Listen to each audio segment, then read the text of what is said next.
Hello আসসালামু আলাইকুম guys, সবাই কেমন আছেন? আলহামদুলিল্লাহ আমি ভালো আছি।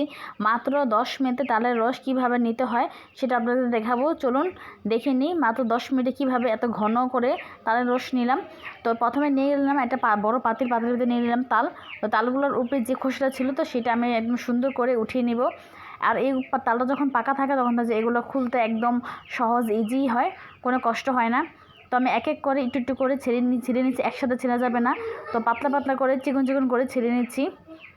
আসলে এইরকম সিস্টেম হচ্ছে এক ধরনের বলতে পারেন যে আগের মানুষের সিস্টেম, মানে আগের কালে দেখা যায় মা খালারা, নানিরা, দাদিরা, তারপরে শাশুড়িরা যেভাবে নেয় তো সেভাবেই নিচ্ছি। আমার শাশুড়ি যেভাবে নেয় তো আমাকে যেভাবে শিখিয়েছে আমি আজকে আপনাদেরকে এইভাবে শেখাচ্ছি।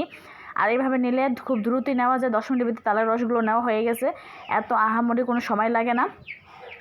তো আমার শাশুড়ি মা আমার সামনে বসে আছে, উনি আমাকে দেখিয়ে দিচ্ছে যে কীভাবে কী করতে হবে। আর আজকের ভিডিওতে আমার ছেলে আছে, আমার ছেলে ভিডিও করে দিচ্ছে। তো আমার ছেলের জন্য সবাই একটা লাইক কমেন্ট শেয়ার করে দিবেন। আর নতুন যারা হবেন তারা একটা সাবস্ক্রাইব করে যাবেন। তো আমি আস্তে আস্তে করে সবগুলো খুলে নিচ্ছি। তো এইভাবে আস্তে আস্তে করে চিকন করে পাতলা পাতলা করে এগুলো সব খুলে নেব। আর এই তালটা থেকে মোট কটা বিচি আছে সেটা আমি একটু পরে দেখাচ্ছি। তো এখানে অল্প একটু পানি নিয়েছি, কারণ পানি ছাড়া এটা চটকানো অসম্ভব। এইভাবে একটু পানি দেওয়ার পরে এইভাবে আমি চটকিয়ে নিচ্ছি একদম ভালো করে ভিতর থেকে চটকে নিতে হবে। আর চটকাতে দেখা যাবে যে আস্তে আস্তে তালের যে বিচি বা আটিগুলো থাকে সেগুলো বের হয়ে যাবে। তো আমার এই একটা ছোট তালের মধ্যে আলহামদুলিল্লাহ 3টা বিচি হয়েছে, 3টা আটি হয়েছে। 1 2 3 মানে 3টা আটি হয়েছে। তো আপনাদেরকে দেখাচ্ছি, এই যে বড় 3টা আটি হয়েছে। তো এখান থেকে একদম চিপড়িয়ে নিব, ভালো করে চিপড়িয়ে নিব। তো এখন দেখা যায় নতুন নতুন পদ্ধতিতে নতুনভাবে অনেকে তাল নেয়।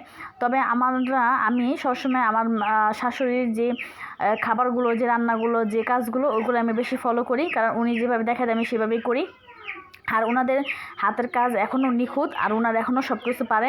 তো এই জন্য দেখা যায় নতুনভাবে যত রকমভাবে নতুন সিস্টেম বেরোক, আগেরকার মানুষের হাতের কাজ, হাতের রান্না সবই কিন্তু অন্যরকম। আর এই যে আমি একটা বলনি নিয়েছি, বলের ভিতরে নিয়ে নিলাম এখানে একটা জালি। এই জালটা আমি ধুয়ে মুছে সুন্দর করে নিয়েছি। এই জালের উপরে আমি এইভাবে ঘষতে দেখা যাবে যে একসময় এটা একদম সফট হয়ে যে রসগুলো নিচে সফট হয়ে পড়বে। আর এই তালটা একদম শুকিয়ে যাবে। তো আমি এইভাবে চিপড়ে জোরে চিপড়ে নিব। আর বেশি জোরে চিপড়ানো যাবে না, কারণ বেশি জোরে চিপড়ে দেখা যায় বেশি তেতো হয়ে যাবে। তো তখন আবার দেখা যায় যে বেশি তেতো হয়ে গেলে দেখা যায় কোনো কিছু রান্না করলে বা কোনো পিঠা বানালে সেই জিনিসটা বেশি খারাপ লাগে। তো আমি যতটুকু সম্ভব, যেভাবে সম্ভব চিপড়ে নিয়েছি। তো আমি যেভাবে চিপড়াচ্ছি এটা দেখার মানে বলার কোনো কিছু নেই, এটা দেখিয়ে নেবেন যে আমি কীভাবে জালির ভিতরে চিপড়েছি। একদম যে রসগুলো ছিল রসগুলো একদম সুন্দর করে নিচে পড়ছিল।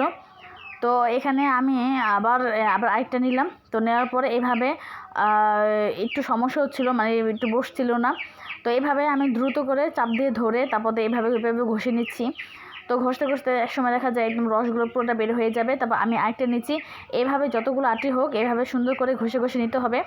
তো কাজগুলো সম্পূর্ণ শেষ করতে মাত্র 10 মিনিট লেগেছে, এত সময় লাগে নেই। তো আমি একদম দ্রুত কাজটা করেছি।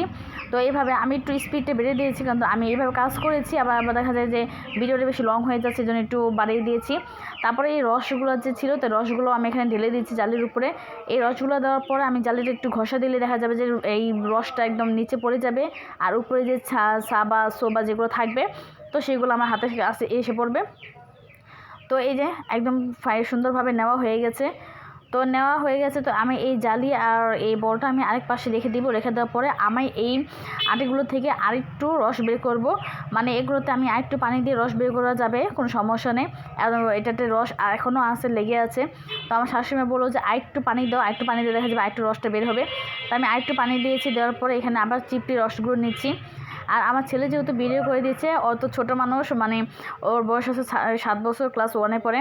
তো দেখা যায় অনেক সময় আগ্রহী করে ভিডিওটা করে দেয়, কিন্তু ভিডিওটা করার পর দেখা যায় অনেক সময় নাড়াচাড়া হয়, ভিডিওর মাঝখানে নাড়াচাড়া পরে হাতটা নড়ে, মানে অনেক রকমভাবে ডিস্টার্ব হয়।